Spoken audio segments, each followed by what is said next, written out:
The LinkedIn Podcast Network is sponsored by TIAA. TIAA makes you a retirement promise, a promise of a guaranteed retirement paycheck for life. Learn more at TIAA.org/promises pay off. People ask me all the time, like, do you wish you were mayor right now? Or do you wish you would run or had won the U.S. Senate race or whatever? Or do you wish you would run for president? And I'm always like, no. And people think that it's some sort of comment on whether I would have won or whether it would be fun to do those jobs. It's just simply like, this is the first time in over a decade that I've really enjoyed my life, and I wouldn't make any changes. I'm Maura Aarons-Mele, and this is The Anxious Achiever. We look at stories from business leaders who have dealt with anxiety, depression, or other mental health challenges, how they fell down, how they picked themselves up, and how they hope workplaces can change in the future.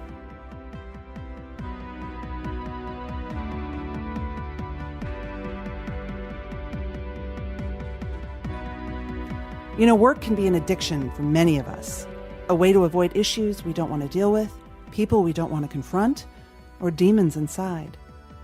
And here's the thing, it's a socially acceptable addiction.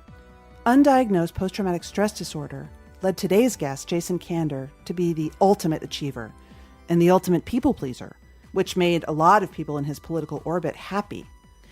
Jason's drive led to a life filled with accolades many of us only dream of, a fast-track career in public office. But eventually he realized he had to slow down, to let go of his addiction and to give up his self-medicating through work. And the truth is, many of us will need one day to step away from our work for a time to deal with something going on in our emotional lives, whether because of depression, grief, or, in the case of today's guest, PTSD. Because sometimes it's just too much to work on your trauma while still having to meet all those demands and bring home a paycheck. Jason Kander has a stellar resume. A graduate of Georgetown Law School, a former Army captain who served in Afghanistan, and former Secretary of State in Missouri at a young age. He went on to become the Democratic nominee for the U.S. Senate for Missouri in 2016, narrowly losing the election to the Republican incumbent. And then Jason founded an organization called Let America Vote, a campaign dedicated to ending voter suppression. He ran for mayor of his hometown, Kansas City, but dropped out on October 2, 2018. And that's when the challenge of tackling the PTSD, in part through his work with the Veterans Community Project, began.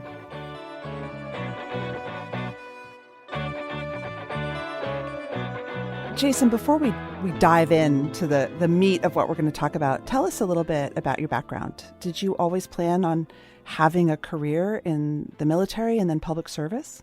No, I can't say always, but definitely from a young age. The military and public service was something that it was sort of in the maybe one day category for me. Like when I was in high school and college, I don't know if I ever would have actually joined the military or not, but then 9/11 happened and that just sort of changed the equation for me. So when 9/11 happened, I was, I think, 20 or 21, and I just decided, well, my country's going to war, and I'm of military age, so I'm going too. It didn't make any sense to me not to go. My grandfather went in World War II, and my great-grandfather in World War I, and to me, that's just what you did.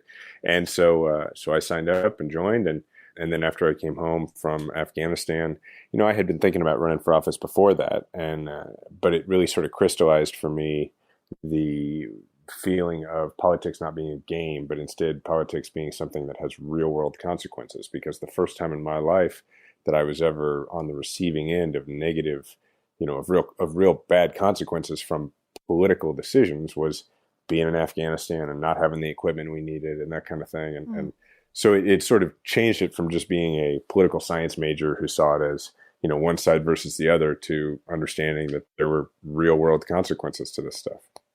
Were you an achiever when you were in high school and college? Like, were you always doing the best you could? I love to hear about, because most of the people, all the people I have on the show are remarkable, right? They've done amazing stuff. Like when it sort of kicked in that they were always going to push themselves hard. Yeah, I think there's two levels for me. There was, sometime around right when I started college, I had decided at that point, I didn't know exactly what I was going to do, but I knew I wanted to go to a really good law school, and which is interesting because now I'm like a recovering attorney, and it seems far in the rear view. But I had decided I wanted to go to Georgetown Law School, and so I worked really hard in college, and I got into Georgetown Law School, and then I worked really hard in the Army, and then the second sort of phase of it, the second level was what I did in politics. I got elected to the state legislature at 26 or 27, became the first millennial ever elected statewide in the country at 31 when I was Secretary of State. But what I look back now and see is that sort of second level of, gunning after it, sort of ambition, was not entirely driven, but at least partially driven by untreated, undiagnosed post-traumatic stress and a sort of an addiction to self-medicating through work, and a sense of shame and a need for redemption, and a feeling that, well, if I could achieve this, or if I could make this change, then that might cause that healing, which was not going to happen. It was an unrealistic goal, I've now learned. But, it I guess on the bright side, it did put me in a position now where I'm fortunate to have a platform and that sort of thing. I'm processing, like my heart is racing because I was just sort of like, ding, ding, ding, ding, ding. Like I've never heard anyone put so succinctly and powerfully how the drive to work can soothe something in some of us.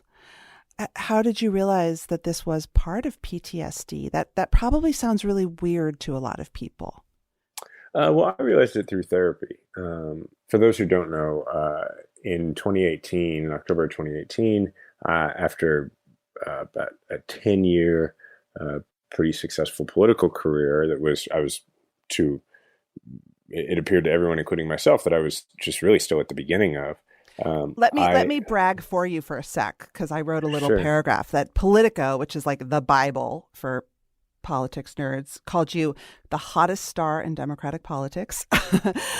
You were super successful. You had a New York Times bestselling book.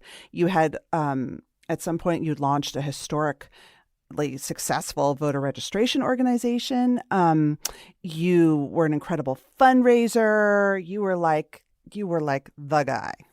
Yeah, it was going well. Thanks. And I was running for mayor of Kansas City because I was going to run for president. Actually, I was going to be one of the 30 or 40 people running as a Democrat for president in 2020, and was on a path to do that, and knew something was not right, and it hadn't been right for years, but it was just getting worse with me internally, and I decided that I was going to go home and run for mayor instead, and that I would go to the VA to get help. And at this point, I hadn't even admitted to myself that it was post-traumatic stress. I just thought something's not right. And you wrote once, I can't have PTSD because you thought you didn't earn it. Yeah, I just, I was a military intelligence officer, and I was outside the wire a fair amount, and I spent a lot of time in rooms that I didn't know whether or not I'd get out of alive, because my job was to get out there and meet with people and get information. But I hadn't had that more traditional combat where there were bullets whizzing by my ear or anything like that. I was just out there exposed for long periods of time, and so I had told myself that didn't count. I've come to learn that no matter what folks' experiences, the vast majority of them tell themselves that it didn't count and that it wasn't enough, and that's sort of a marked characteristic of post-traumatic stress, particularly combat post-traumatic stress.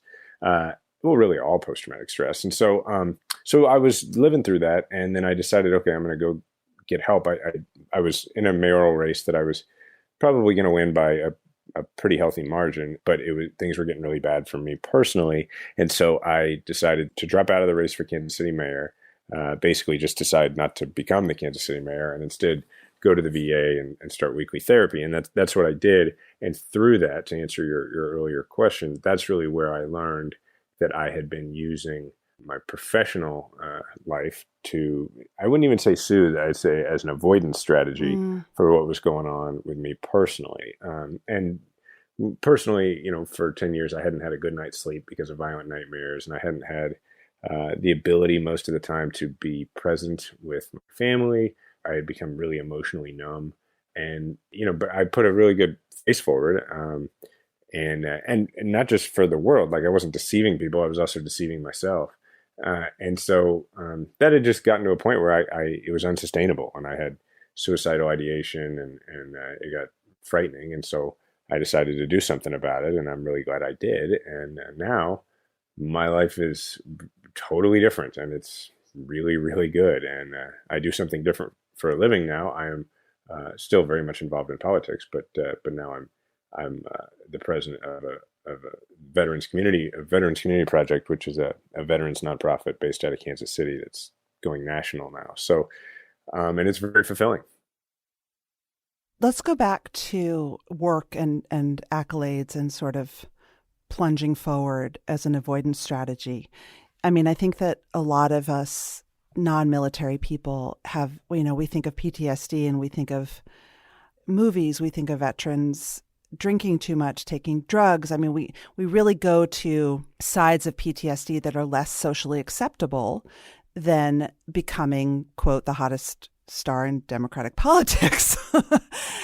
That's a really tricky way to work out and avoid your depression, because you probably get a lot of reward for it. You get so much external validation versus if you become a drug addict. Yeah. It's different and it's the same. What I am careful to talk about whenever I speak about this is that because people who have experienced trauma, the inclination, I know because it was the inclination for me, was to always rank and then sort of talk down your own trauma and your own experience. So what I don't want is for people to listen to this and say, well, the way I deal with it is I eat too much, or I drink too much, or I gamble, or I use drugs, or whatever. And then say, but this guy did this, so what's wrong with me? And the thing is they're all equal. I mean, mine, like you said, maybe more socially acceptable, but that's not like necessarily a choice I made.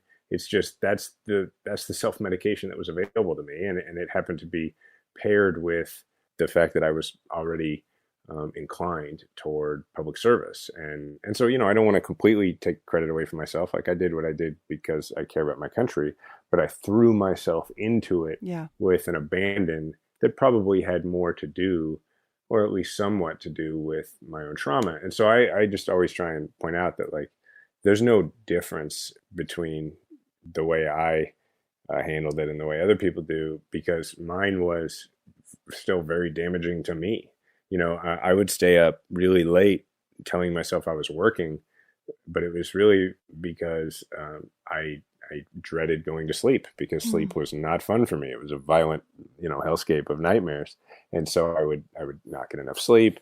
And then, it all just sort of spiraled. And then as far as like the socially acceptable part of it, like you said, that was sort of part of it too, because my drug became the metric of, how many people were following me and how much of a chance did I have to make a change. And, I remember it just, like any other drug, it became less and less effective. So at one point I was like in early 2018, I gave a major speech in New Hampshire. It was the largest annual fundraiser of the New Hampshire Democratic Party. I was the keynote speaker. The year before me, it was Joe Biden, and the year after me, it was Elizabeth Warren. And it was sort of very much my, like, okay, I'm going to run for president speech. And it was live on C-SPAN, Road to the White House, and my parents watched it from home, and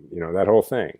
And it went really well. And the next day, I remember not feeling anything. And thinking, like, there was a time when this would have really carried me for several days, and it just didn't. And so, that was a bit of a turning point for me in realizing that something was really off internally, and I couldn't deny it. That if I could have a professional and frankly personal experience, because, like, my family was there with me. I had friends from Missouri, really close friends there with me. Personally and professionally, it should have been a very fulfilling experience. And it felt really empty within like 12 hours. And so that was a little bit of a wake up for me that something was increasingly broken on the inside. And I think, to your point, I would never, first of all, this show is a judgment-free zone. I think for a lot of people, it's with PTSD or trauma or, depression, anxiety. we act out in many different ways. We may have a drug addiction and we're workaholics. We may be running marathons even when we're breaking down our body. So I think that for many people, it's not an either or. They have many different ways of acting it out. I just think it's really hard when the thing that's harming you is a thing that you get so rewarded for. Yeah, the thing is, though, that in my case, what I now realize is politics wasn't harming me. Working at the way I was and working at anything in an avoidance capacity is what was harming me. So, like, I remember at one point, a few months into weekly therapy at the VA, when I was starting to do a lot better, and one of the goals I had I sort of dropped out of public life for several months when I went into therapy, and it was not for any reason other than I wanted to focus exclusively on getting better and not be distracted by thinking about how to tell the story while I was sort of living the story. Yeah. I didn't want it to distract me from treatment. And so a few months into it, I was doing much better. And one of the goals I had initially was when and if I got better, I wanted to reemerge, not in a sort of wall-to-wall way like I had and be on every channel all the time, but in a way just to demonstrate for people that post-traumatic growth was possible and try to set an example. And my therapist knew that this was a goal. And like 5 or 6 months into it, I was doing a lot better. And he was starting to encourage me to say yes to some of these media requests that I had built up for a long time. And I remember saying to him, I'm really nervous about doing that because the analogy I used is it's like I came here to get sober, and your job is to get me back to my job as a beer taster. And I remember, we kind of went with that analogy for a couple of weeks, and then at one point he said, what if your analogy is right, except it turns out you weren't an alcoholic, you just overdid it because of what you were struggling with, and now that you have addressed a lot of your issues, maybe it turns out you just like beer and you can have one or two and be fine. And so the analogy being, maybe you can go back and do media, maybe you can have a public life and not feel that you need it all the time. And so I hadn't thought of that. And I said, well, maybe that's right. So I went and I did the first interview I did an interview with Lester Holt on NBC Nightly News. Oh yeah, just Lester Holt, no big deal. Well, there had been a large reservoir of stuff built up of people going, what happened with that guy? And then I did CNN and a couple other things. And then I just kind of paused to see like how that felt. And I was able to pause and not think about it. And I was able to just go back to, by that point, I was doing some things I really enjoyed, like coaching my son's Little League team and stuff I never thought I was going to have a chance to do, and beginning to work at Veterans Community Project and lead their national expansion and all sorts of stuff that was public service, like Veterans Community Project, but wasn't politics, and was really scratching that itch for me and giving me work-life balance and allowing me to continue to work on my mental health. But I wasn't like constantly thinking about, what the next high was going to be, what speech I was going to give, or what, media appearance I was going to do. And that was a big deal for me because it's when I realized, I addressed a lot of these underlying issues, and it turns out I can go back and do this stuff that I'm good at and that I enjoy and not feel that I need it all the time. I mean, I think it's super great, right? Because at the same time, you can't stop working, right? You have to keep working. You have clearly an inner intrinsic motivation to do this work, and so to take that away from you would probably be really damaging too. Yeah, and I have a skill set, and I have a skill set, and I have a platform now, and when I do enjoy being able to bring my skill set and my platform together for things that I care about. And for a long time, it became, if I can continue to achieve, and if I can continue to work toward what I thought was redemption, then maybe one day I'll feel better. And that was an illusion. But now I do have this platform. I have, people know who I am, and I have this large social media following, and I have the opportunity to go on television, that kind of thing. So it's really gratifying to use that to help end veterans' homelessness, or to, make contributions to the conversation politically that are about nothing other than something I think should be said or something I think should be done, with no thought at all toward well, how does this affect like my trajectory? Yeah. Because I'm largely healed of the need to prove myself in order to heal myself. I think that's called authentic leadership, you know? Yeah, well, I'm maybe. And I thought I was doing that before, but I think before I was only half doing Was it a kind of a specific type of therapy to treat trauma or it. just talk Yeah, therapy? I did two kinds. So I did something called cognitive processing therapy, which is, I don't know what the clinical way of describing it is, but for me, it was talk therapy combined with learning a lot about post-traumatic stress and how the symptoms play out. So, Mm. for instance, for me, when we would do CPT, my therapist I would talk about what I was feeling, and then he would literally go to the whiteboard and he would sort of put symptoms on the board and like what PTS is, and then he would sort of draw lines to the stuff I was describing. And what it did is it was like going to school about, and my great uncle once told me he referred to therapy as getting a master's in yourself. And to me, that's what CPT was. It allowed me to understand that the things I was going through had an explanation and that how they tied to PTS. Yeah. And so that was really helpful to me because when I would start to feel things, I now had a context for why that was happening. And then the second part was prolonged exposure therapy. And prolonged exposure therapy was basically two things. One, it was I would sit with my therapist and we would record on my phone audio sessions of me telling the stories of more traumatic and frightening times in Afghanistan.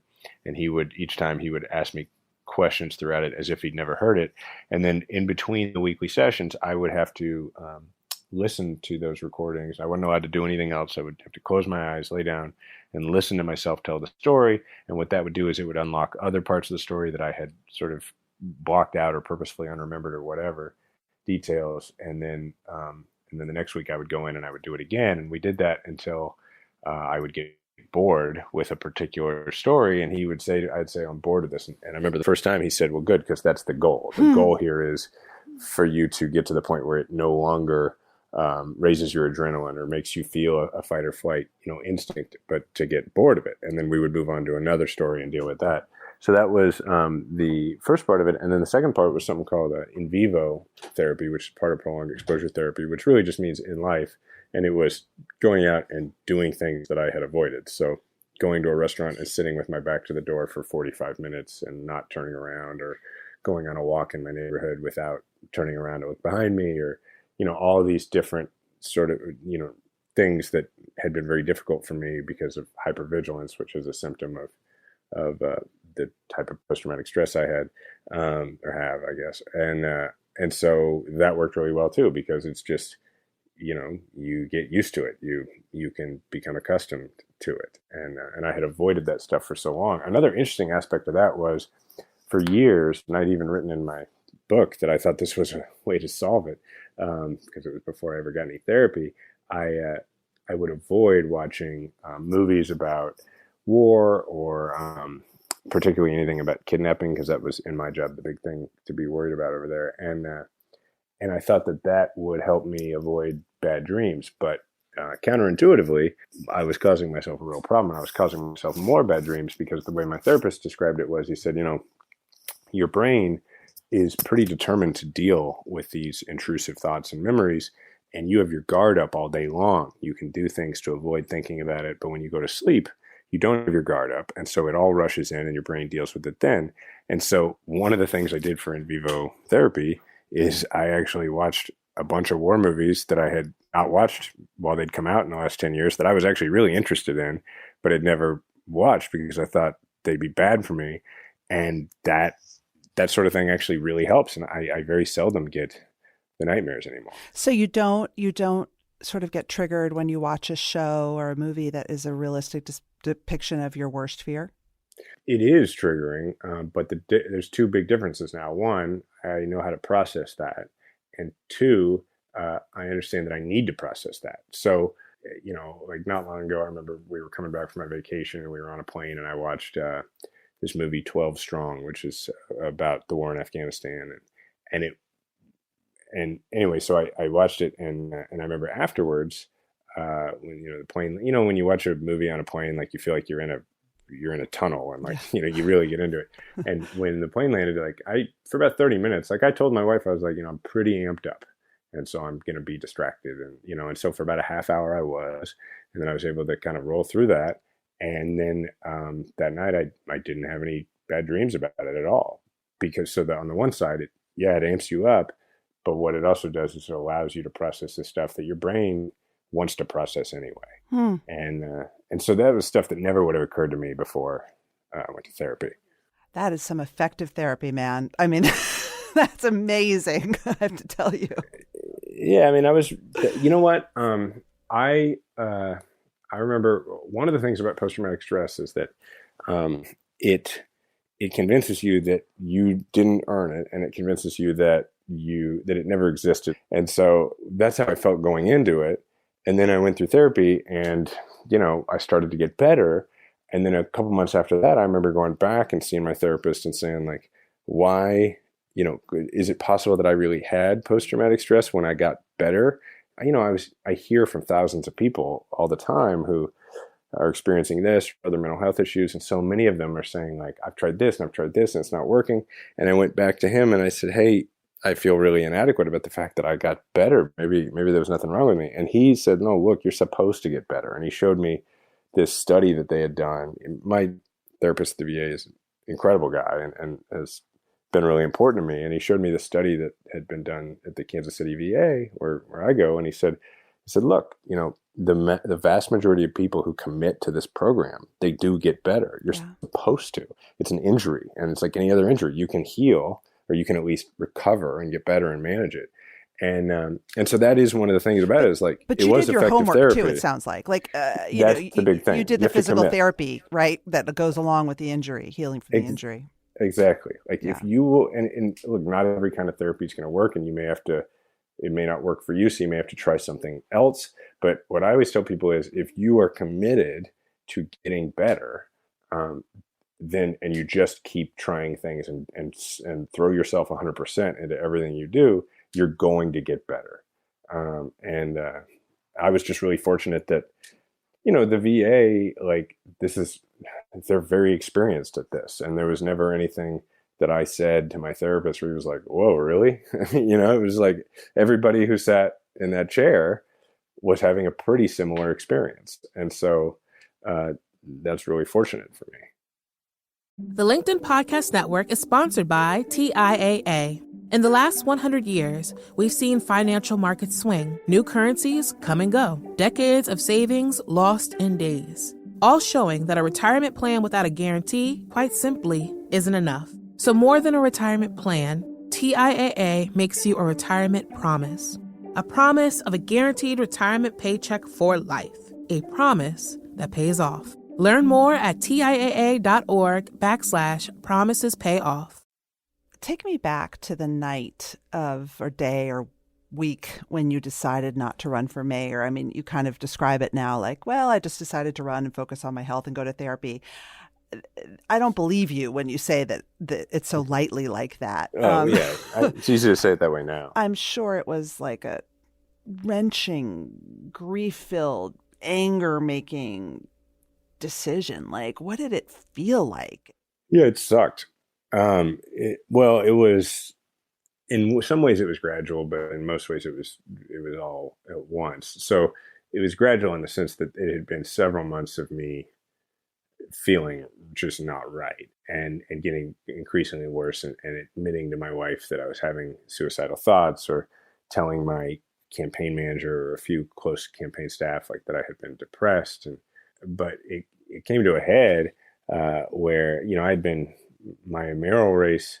I got out after 99 days, and 98 of them were really bad for me personally. I mean, they were great for the campaign. Like first day we sold $25,000 worth of t-shirts. I mean, it was like going well. But for me personally, and that was the other thing, is like, it was clearly it was a 9-person field, and we outraised the other 8 people by a factor of 3, and all of them combined. I mean, like, we were crushing it. So it should have been great. Are you that good a compartmentalizer that you can like be depressed and then go be charming at an event? I mean, that is amazing because I have chronic depression, and when I'm depressed, like I can't get out of bed. I can't smile. Sometimes I can't talk. I was pretty practiced at it, but also I didn't know I was depressed. So like I just, I lived with this for 10 years without understanding what it was, and 11 years. And so as a result, I got to a point where I just thought, this is who I am. And this is because I forgot what I had been like before I went to Afghanistan. And also most of the people I was spending all of my time with were people who only knew me post my deployment, right? So like other than my wife and my parents, who I was not getting to see very much, everybody I was around were my friends who I had made in politics. And they, to them, it was like, well, Jason doesn't like to have people sit behind him in a meeting. That's how Jason is. Like that, to them, that wasn't a symptom. That was like all they'd ever known with me. And so that was sort of my context for all of it.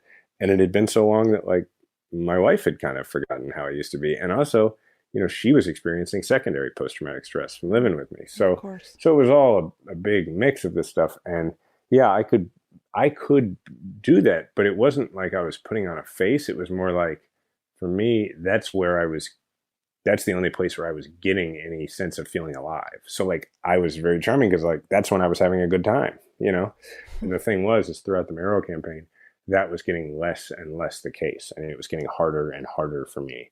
And I was not enjoying any of it, even though it was going well. And like, I love my hometown. I'm a 5th generation Kansas Cityan, and I was on a path to go into the office of mayor with a huge landslide and a serious mandate and ability to do big things. And all of that, I knew intellectually that should have been a great feeling. And it just wasn't. And so that was like starting to help me understand. And then I had like a night where I was really feeling down, and I was really feeling like pronounced suicidal ideation. And so I called the Veterans Crisis Line, and I talked to a lady there. And, up until this point, what I'd always been telling myself was, it wasn't post-traumatic stress, and it wasn't related to me having served, and, all these lies I was telling myself. But the big wake-up call for me was, while I was talking to that woman, it became really clear from the sound of her voice that I was not an exception, that I did not sound any different than anybody else she had talked to during that shift. Wow. And so that was when that dawned upon me, that was a big revelation. What did she say? How did she communicate that she knew that? Oh, just very calmly. Like I guess maybe my expectation was that it was going to be, I called almost reluctantly and apologetically. Like I felt was, odd about it. Right. And because, I was telling myself like, well, I'm calling this thing, but this is probably not what I need. But it was just clear from talking to her, like my responses to the questions, the way she responded to them, that the way she was proceeding with it, like I was exactly the person who was supposed to call this line. And it's hard for me to say like what she said. It was just more, there was clearly nothing in her tone that said that I was any different than anybody else. And that was a big wake up call for me. And I'd say within 24 hours is when I decided that this was important enough that, and I was just scared, so I have a wife and a son, and I just decided I was going to get serious about, and the thing I had to think about was whether or not to try and pursue treatment while running for mayor. And I ultimately just decided that the fact that I had been too scared to talk about this publicly before because of politics meant that I wouldn't fully commit to it if I was staying in politics while doing it, or if I was just staying in public life while doing it. And I didn't feel like I could fully commit myself to the mayoral campaign at that time the way I wanted to, even though I knew like I probably could have stopped campaigning and had a pretty good chance to win a few months later. I still was like, that's not how I do things. It was a hard decision. The way my wife put it was, I didn't know at that time that I was trading in being mayor for getting healthy, because I didn't know that I could get healthy. I just knew I was trading in the one thing that was going really well for me. But I'm really glad I did. Wow. That phone call, that woman, changed your life. Yeah. Maybe saved your life. No, 100%. Yeah. People ask me all the time, like, do you wish you were mayor right now? Or do you wish you would run or had won the U.S. Senate race or whatever? Or do you wish you would run for president? And I'm always like, no. And people think that it's some sort of comment on whether I would have won or whether it would be fun to do those jobs. It's just simply like, this is the first time in over a decade that I've really enjoyed my life. And I wouldn't make any changes because I'm enjoying this quite a lot. I'm so glad. My last question for Thanks. you. I mean, that's awesome. Everyone should say that. My last question is you mentioned that, your team before your treatment just knew you as the guy who, like, you couldn't have anyone sit behind you. How do you run and manage and lead differently now that you know who you are and what you need to thrive? One is I don't walk around with an enormous sense of debt to everyone around me. I don't walk around in this like knee-deep guilt about myself. And, because I just spent 11 years feeling as though I didn't do anywhere near enough when I was in Afghanistan or when I was in the Army. And therefore I was constantly trying to redeem myself. So anybody who ever asked for anything, like from a selfie to a 45-minute mentoring call to a fly across the country to do an event for somebody, I mean, I said yes to absolutely everything for years because I was afraid to slow down, and two, I just felt like I owed everyone. And now, like, I take command of my own schedule, and I'm really diligent about my work-life balance. I mean, I've gotten not just into much better mental health, but into great physical health. Including the time that I was in the Army, even including that time, I'm in the best shape I've been in my whole life. I work out 5 or 6 days a week really hard, and I prioritize it because for me, it's really good for my mental health. And so that's one of the ways my leadership style has changed is I now recognize in a real way that, like, I also, I have to take care of myself as well. I say no to a lot of things. And I mean, it's funny.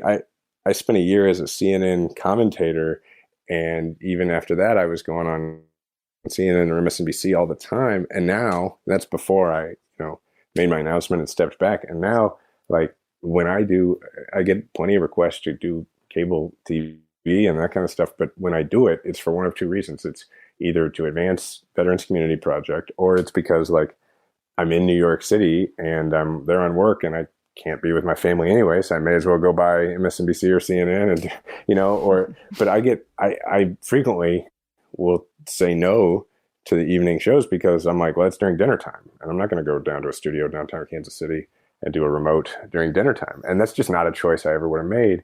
And as far as where I work, the best part is, it's like I'm the president of Veterans Community Project. And, all of our co-founders and pretty much all of our C-suite level leadership are combat veterans with post-traumatic stress. So I think we all lead in a very different way, in that we're always checking on each other.